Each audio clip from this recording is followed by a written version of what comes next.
তোমার আব্বার নাম কি? ময়না কিংবা টিয়া নয়, হুবহু মানুষের কণ্ঠে কথা বলছে শালিক পাখি। শুনতে অবাক লাগলেও দুটি শালিক পাখিকে পোষ মানিয়ে কথা বলতে শিখিয়েছেন হারুন মণ্ডল। আদর করে পাখি দুটির নাম রেখেছেন মোটু ও বাতাসি। নাম কি?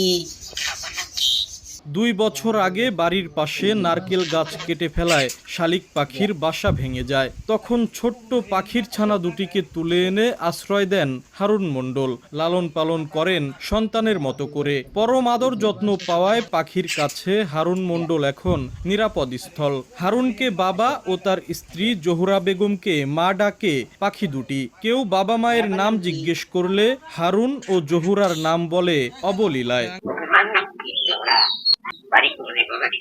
আমার আব্বা কয়, আমার বাড়িওয়ালার মা কয়, জিকির করে আল্লাহ আল্লাহ।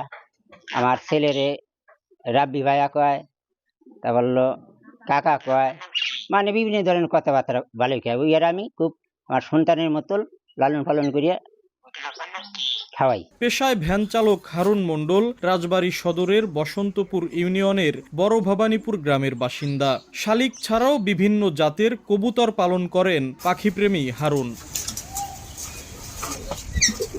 আশিকুর রহমান, সময় সংবাদ, রাজবাড়ী।